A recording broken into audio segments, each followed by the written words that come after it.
So guys welcome back to our channel. അപ്പോൾ ഞാനിവിടെ റോഷൻ. മോൺസ്റ്റർവേഴ്സിലെ അടുത്ത ബിഗ് ബാങ് എന്ന് വിശേഷിക്കപ്പെടാവുന്ന ഗോഡ്സില എക്സ് കോങ് സൂപ്പർനോവ പടത്തെ പറ്റിയിട്ട് കുറച്ച് അപ്ഡേറ്റ്സും പരിപാടികളൊക്കെ കിട്ടിയിട്ടുണ്ട്. പടം നെക്സ്റ്റ് ഇയർ ആണ് വരാൻ പോകുന്നത്. എന്നാൽ പോലും ഇപ്പോഴേ പടത്തിന്റെ ഷൂട്ടിംഗ് ഏകദേശം റാപ്പപ്പ് ആയിട്ടുണ്ട്. ഇപ്പോൾ പടത്തിന്റെ പോസ്റ്റ് പ്രൊഡക്ഷൻ പരിപാടികളൊക്കെയാണ് നടന്നുകൊണ്ടിരിക്കുന്നത്. സോ അതിൽ നിന്ന് മനസ്സിലാക്കാൻ എത്രമാത്രം ഇമ്പോർട്ടൻസോട് കൂടിയാണ് അവർ ഈ പടം എടുത്തു വയ്ക്കാൻ പോകുന്നത് എന്നുള്ളൊരു കാര്യം. ഇപ്പോൾ മെയിനായിട്ട് അപ്ഡേറ്റ്സ് വരാനുള്ള ഒരു കാര്യം എന്താണെന്ന് വെച്ച് കഴിഞ്ഞാൽ പടത്തിന്റെ ഒരു മൊത്തത്തിലൊരു ഔട്ട്ലുക്ക് ഇപ്പോൾ ഒരു ടെസ്റ്റ് സ്ക്രീനിങ് പോലെ അവർ സംഘടിപ്പിച്ചിട്ടുണ്ടായിരുന്നു. സോ പടത്തിൽ എവിടെയൊക്കെയാണ് VFX അടി വാങ്ങിയിട്ടുള്ളത്, എവിടെയൊക്കെയാണ് ശരിയാക്കേണ്ടതെന്നുള്ള കാര്യങ്ങൾക്കൊക്കെ ഒരു കൃത്യമായ വ്യക്തത കിട്ടാൻ വേണ്ടിയിട്ടായിരിക്കണം. സോ അങ്ങനെ ആ ഒരു ടെസ്റ്റ് സ്ക്രീനിങ്ങിന് ശേഷം പടത്തിന്റെ മൊത്തത്തിലൊരു രൂപരേഖ ഏതൊരു രീതിക്കാണെന്നുള്ളൊരു കാര്യം പടം കണ്ടവരെല്ലാം പുറത്തു വന്ന് നൈസായിട്ട് അങ്ങ് പറഞ്ഞു വിട്ടിട്ടുണ്ട്. സോ ആ ഒരു രീതിക്ക് ഈ ഒരു പടം മൊത്തത്തിൽ എങ്ങനെയാണ് വരാൻ പോകുന്നത് എന്നുള്ള കാര്യത്തെ പറ്റിയൊക്കെ തന്നെയായിരിക്കും ഇന്നത്തെ വീഡിയോയിൽ നമ്മൾ പ്രധാനമായിട്ട് ചർച്ച ചെയ്യാൻ പോകുന്നത്. സോ അപ്പോൾ കൂടുതൽ കുണ പറഞ്ഞ സമയങ്ങളെ നേരെ കാര്യത്തിലേക്ക് കിടക്കാം. അപ്പോൾ without waiting much let's talk about Godzilla x Kong supernova. മോൺസ്റ്റർവേഴ്സിന്റെ ഏറ്റവും പുതിയ ഇറക്കുമതി ആയിട്ടുള്ള മൊണാർക്കിന്റെ സീസൺ 2 ഏകദേശം ഇറങ്ങാറായിട്ടുണ്ട്. ഏതാനും ദിവസങ്ങൾ മാത്രമേ ഉള്ളൂ അതിന് ഇറങ്ങാൻ വേണ്ടിയിട്ട്. സോ അതിനുശേഷം നമുക്ക് ഈ പടത്തിന്റെ ഒരു കുറച്ചുകൂടെ വ്യക്തമായ ഒരു ധാരണ കിട്ടാൻ ചാൻസ് ഉണ്ട്. അത് ഒരു വശത്ത് നിൽക്കട്ടെ, നമുക്ക് ഈ കാര്യത്തിലേക്ക് വരാം. ചൂടുള്ള വാർത്ത എന്താണെന്ന് വെച്ച് കഴിഞ്ഞാൽ Godzilla x Kong new empire പടമില്ല. ആ ഒരു പടം എത്ര പേർക്ക് ഇഷ്ടപ്പെട്ടു എന്ന് എനിക്കറിയില്ല. എന്നോട് ചോദിക്കുവാണെങ്കിൽ എനിക്കൊരു മിക്സ്ഡ് അഭിപ്രായമാണ്. പൂർണ്ണമായും എനിക്ക് ആ പടം അങ്ങോട്ട് വർക്കായിട്ടില്ല. സോ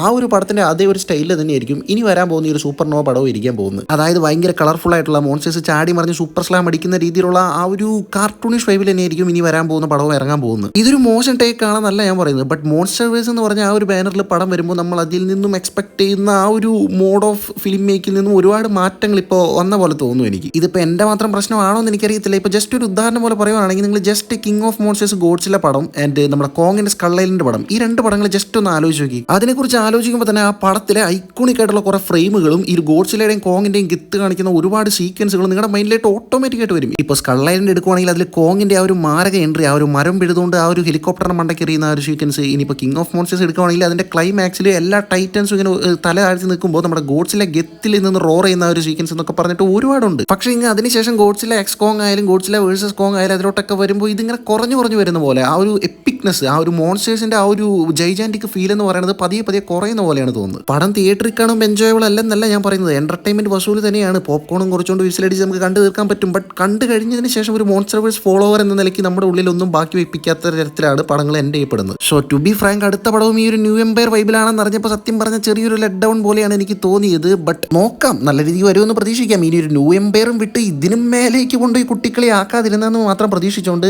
ബാക്കി പരിപാടി നോക്കാം. ആൻഡ് ഈ ഒരു പടത്തിന്റെ സ്റ്റാർട്ടിംഗ് എന്ന് പറയുന്നത് നമ്മുടെ കോങ്ങിന്റെ ഒരു പെർസ്പെക്റ്റീവിൽ നിന്നും തുടങ്ങാൻ പോകുന്നു എന്നുള്ള രീതിക്കാണ് റിപ്പോർട്ട്സ് വരുന്നത്. കോങ്ങും ഷീമോവും സൂക്കോവും ചേർന്നിട്ട് അവരുടേതായിട്ടുള്ള ഒരു ന്യൂ എംപയർ ഇപ്പൊ കെട്ടിപ്പടുത്തിട്ടുണ്ടല്ലോ. സോ അവിടെ ഇവരുടെ അഡ്വഞ്ചേഴ്സും പരിപാടികളൊക്കെ കാണിച്ചുകൊണ്ടായിരിക്കും ഈ ഒരു പടം തുടങ്ങാൻ പോകുന്നത്. ആൻഡ് സൂക്കോയെ നമ്മുടെ കോങ് ട്രെയിൻ ചെയ്യുന്ന രീതിയിലായിരിക്കും ആ ഒരു സീക്വൻസുകളെല്ലാം പോകാൻ പോകുന്നത്. എന്താ പറയുക, ഒരു ഫാദർ സൺ ബോണ്ടിൽ ഇവരുടെ കുറച്ച് സീക്വൻസുകൾ തുടക്കത്തിൽ തന്നെ ഒരു ഹെർട്ട് വെൽമിംഗ് രീതിയിൽ കാണിച്ചുകൊണ്ട് പടത്തിന്റെ ഒരു ഉള്ളിലോട്ട് നമ്മൾ ഇന്നാക്കുന്ന രീതിയാണ് അവർ പ്ലാൻ ചെയ്യുന്നതെന്ന് തോന്നുന്നു. സോ അങ്ങനെ വരുമ്പോൾ ആദ്യം കിട്ടിയ കുറച്ച് റിപ്പോർട്ടുകൾ ഉണ്ടായിരുന്നു ഈ ഒരു പടത്തിൽ മെയിനായിട്ട് ഗോഡ്സിലയെ ഒരു ഫോക്കസ് ചെയ്തിട്ടാണ് വരാൻ പോകുന്നത് എന്നുള്ളൊരു കാര്യം. അത് ശരിയാണോ അല്ലയോ എന്ന് ചോദിച്ചു കഴിഞ്ഞാൽ തീർച്ചയായിട്ടും ഇതിന് മുമ്പ് വന്നിട്ടുള്ള ഗോഡ്സില എക്സ് കോങ് ആയാലും ഗോഡ്സില വേഴ്സസ് കോങ് ആയാലും അതിൽ മെയിൻ ഫോക്കസ് എന്ന് പറയുന്നത് കോങ് തന്നെയാണ്. കോങ്ങിന്റെ ഒരു സ്റ്റോറി ലൈനും പരിപാടികളുമാണ് അതിൽ കൃത്യമായിട്ട് ഫോം ചെയ്തിട്ടുള്ളത്. ഗോഡ്സിലയെ ജസ്റ്റ് ഒരു സൈഡ് കിക്ക് ക്യാരക്ടർ പോലെയാണ് ഇങ്ങനെ ഇടയ്ക്കിടയ്ക്ക് വന്ന് ബിൽഡിംഗ് തട്ടി മറിച്ചുകൊണ്ട് ഇങ്ങനെ ക്രോശിച്ച് പോകുന്ന രീതിയിലാണ് കാണിച്ചിട്ടുള്ളത്. ബട്ട് ഈ പടത്തിൽ ഗോഡ്സിലയ്ക്ക് കൃത്യമായിട്ടുള്ള ഒരു സ്റ്റോറി ലൈൻ ഉണ്ടായിരിക്കുമെന്നും ഒരു ക്യാരക്ടർ ആർക്ക് ഉണ്ടായിരിക്കും എന്നുള്ള രീതിക്കുള്ള കാര്യം തന്നെയാണ് ഇപ്പോഴും അറിയാൻ കഴിയുന്നത്. ആൻഡ് തുടക്കത്തിൽ ഈ കോങ്ങിനെ കുറച്ച് ഫോക്കസ് ചെയ്ത് കാണിക്കുമെങ്കിലും അതിനുശേഷം നേരെ ന്യൂട്ടൺ അടിച്ച് നമ്മുടെ ഗോഡ്സിലയുടെ കഥയിലേക്ക് പടം കടക്കും. അറിയാലോ, ഈ പടത്തിൽ സ്പേസ് ഗോഡ്സിലയാണ് മെയിൻ ആയിട്ട് വില്ലനായിട്ട് വരാൻ പോകുന്നത്. സോ സ്പേസ് ഗോഡ്സിലയുടെ ഒരു മെയിൻ എതിരാളി എന്നുള്ള രീതിക്ക് നമുക്ക് ഗോഡ്സിലയെ തന്നെ പ്ലേസ് ചെയ്യാനായിട്ട് പറ്റത്തുള്ളൂ. കോങ്ങിന് ചെറിയ പരിമിതികളുണ്ട്. പക്ഷെ നിലവിൽ നമ്മുടെ ഗോഡ്സില എന്ന് പറഞ്ഞു കഴിഞ്ഞാൽ അന്തമാതിരി പവർഫുൾ ആയിട്ടാണ് നിൽക്കുന്നത്. സോ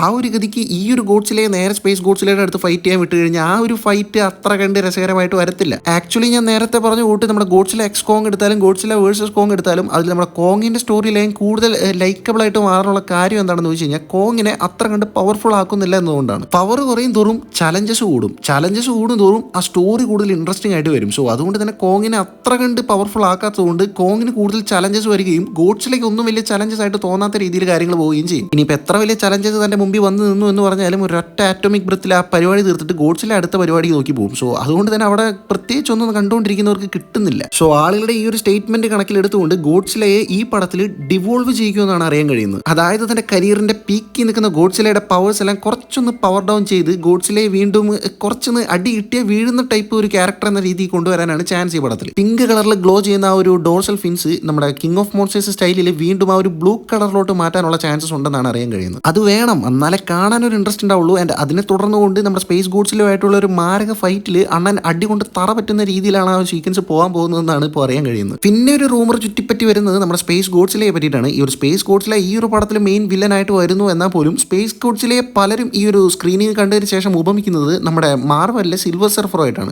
മാർവലിലെ സിൽവർ സർഫറും മോൺസ്റ്റർവേഴ്സിലെ സ്പേസ് ഗോഡ്സിലെയും തമ്മിൽ എന്താണ് ബന്ധം ചോദിച്ചു കഴിഞ്ഞാൽ പ്രത്യക്ഷത്തിൽ ഇവർ തമ്മിൽ അങ്ങനെ ബന്ധമൊന്നുമില്ല. എന്നാൽ ഇവരുടെ ക്യാരക്ടേഴ്സിന്റെ ആ ഒരു രീതി എടുത്തു കഴിഞ്ഞാൽ ഒരു ചെറിയൊരു ബന്ധം നമുക്ക് കാണാനായിട്ട് സാധിക്കും. അതായത് സിൽവർ സർഫറിന്റെ കേസിൽ ഗാലക്ടിക്സിന്റെ ഒരു എന്താ പറയുക ഒരു അടിമയായിട്ടാണ് സിൽവർ സർഫർ വരുന്നത്. ഗാലക്ടിക്സിന് ഉച്ചയ്ക്ക് ഉരുട്ടി വിഴുങ്ങാനുള്ള പ്ലാനറ്റ്സ് തപ്പിയിട്ടാണ് നമ്മുടെ സിൽവർ സർഫർ ഓരോ പ്ലാനറ്റ്സിലോട്ടും വരുന്നത്. അതുകൂട്ട് നമ്മുടെ സ്പേസ് ഗോഡ്സിലെയും ആരോ അയച്ചിട്ടാണ് ഈ ഒരു ഭൂമിയിലോട്ട് വരുന്നത് എന്നുള്ളൊരു രീതിക്കാണ് സ്റ്റോറി ലൈനോടെ ഫോളോ ചെയ്യപ്പെടാനായിട്ട് പോകുന്നത്. കോമിക്സിൽ ഇത് കൂട്ട് പരിപാടികൾ മുമ്പേ നടന്നിട്ടുണ്ട്. ഏലിയൻസ് ഗോഡ്സിലയുടെ കൂട്ട് ഓരോ മോൺസ്റ്റേഴ്സിനെ ഭൂമിയിലോട്ട് വിട്ട് ഭൂമി മൊത്തം നശിപ്പിക്കാൻ വേണ്ടി നോക്കുന്ന രീതിയിലുള്ള പരിപാടികളൊക്കെ നോക്കിയിട്ടുണ്ട്. സോ അതുപോലെ നമ്മുടെ സ്പേസ് ഗോഡ്സിലെയും ഭൂമിയിലോട്ട് വരുന്നത് ആരുടെയോ ഒരു ഇൻസ്ട്രക്ഷൻ അനുസരിച്ചുകൊണ്ടാണെന്നുള്ളൊരു രീതിക്കും ഒരു തല എന്നുള്ളൊരു രീതിക്ക് ഈ ഒരു മോൺസ്റ്റേഴ്സിന്റെ ഏറ്റവും മുകളിൽ ഒരു മെയിൻ വില്ലൻ ഉണ്ട് എന്നുള്ളൊരു രീതിക്കുമുള്ള ഒരു സ്റ്റോറി ലൈൻ ചിലപ്പോൾ ഇതിൽ ഫോളോ ചെയ്യപ്പെട്ടേക്കാം. അങ്ങനെ വരുവാണെങ്കിൽ ആ ഒരു തല ഡിസ്ട്രോയർ ആണെന്നുള്ളൊരു രീതിക്ക് റൂമേഴ്സ് വരുന്നുണ്ട്, വന്നാൽ നൈസായിരിക്കും. പിന്നെ പറയുന്നത് എന്താണെന്ന് വെച്ച് കഴിഞ്ഞാൽ ഗോഡ്സില്ല, കോങ്, പിന്നെ ഈ ഒരു ഹ്യൂമൻസിന്റെ ടീം എന്ന് പറഞ്ഞിട്ട് 3 ടീമായിട്ടായിരിക്കും ഈ ഒരു സ്പേസ് ഗോഡ്സിലായിട്ടുള്ള ഒരു ബാറ്റിൽ നടക്കാൻ പോകുന്നുള്ളൊരു കാര്യമാണ്. ഗോഡ്സില്ല, കോങ് ഓക്കെ, ഹ്യൂമൻസിന്റെ ഒരു ടീം എന്ന് പറയുമ്പോൾ ഇതിന് മുമ്പ് വന്നിട്ടുള്ള ഒരു റൂമർ ചെറുതായിട്ട് ശരിവെക്കുന്ന രീതിയിലാണ് കാര്യങ്ങൾ പോകുന്നത്. ട്രാപ്പറിനെ അറിയില്ലേ, അതായത് ഗോഡ്സില്ല എക്സ് കോങ് ന്യൂ എംപയറിൽ വന്നിട്ടുള്ള ആ ഒരു ക്യാരക്ടർ. സോ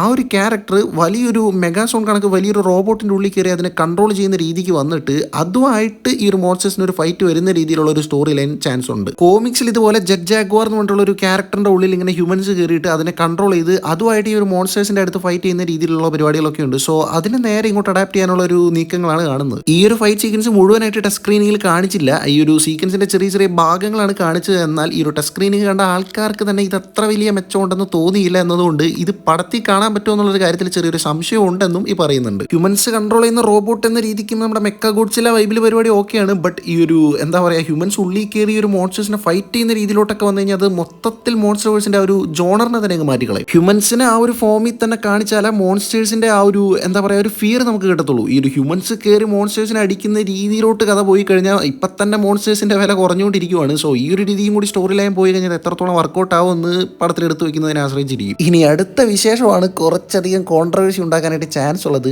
അതായത് കോങ്ങിന് ഈ ഒരു പടത്തിൽ മെക്കാനിക്കൽ ആമിന് പുറകെ മൊത്തത്തിലൊരു മെക്കാനിക്കൽ ഷൂട്ട് തന്നെ ഇടിക്കാൻ പോകുന്നതാണ് അറിയാൻ കഴിയുന്നത്. ഡേ എന്നടാ പണ്ണപ്പുറ ഇവന്മാർ ഇത് കോമഡി ആക്കുമെന്നാണ് എനിക്ക് തോന്നുന്നത്.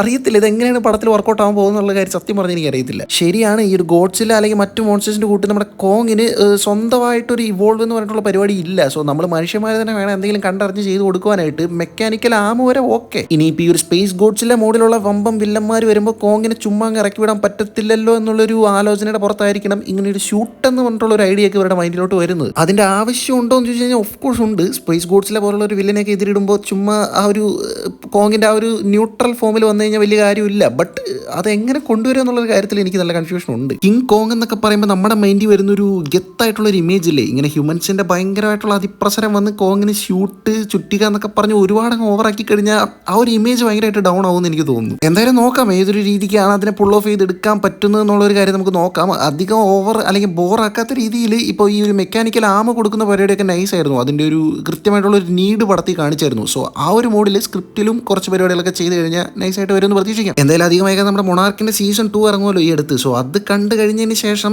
ഈ ഒരു പടത്തിന്റെ നീക്കുപോക്ക് എങ്ങനെയാണെന്നുള്ള കാര്യത്തിൽ ചെറിയൊരു ഐഡിയ കിട്ടാൻ ചാൻസ് ഉണ്ട്. So let's wait for that. അപ്പോൾ ഇതൊക്കെ തന്നെയാണ് ചൂടോടെ അറിയാൻ സാധിച്ചിട്ടുള്ള സൂപ്പർനോവ വിശേഷങ്ങൾ. അപ്പോൾ ഇതിൽ ഏതൊരു ന്യൂസ് കേട്ടിട്ടാണ് നിങ്ങൾ കൂടുതൽ എക്സൈറ്റഡ് ആയിട്ടുള്ളത് എന്നുള്ളൊരു കാര്യം, അല്ലെങ്കിൽ ഏതൊരു ന്യൂസ് കേട്ടിട്ടാണ് ഇതുപോലെയൊക്കെ പടത്തി വന്നു കഴിഞ്ഞാൽ ഏതൊരു രീതിക്കാവുമെന്ന് നിങ്ങൾ ആശങ്കപ്പെടുന്നത് എന്നുള്ളൊരു കാര്യമൊക്കെ ഒന്ന് പറഞ്ഞ് ഞാൻ നൈസായിരിക്കും. മറ്റൊരു വീഡിയോയിലൂടെ നമുക്ക് എന്തായാലും വീണ്ടും കാണാം.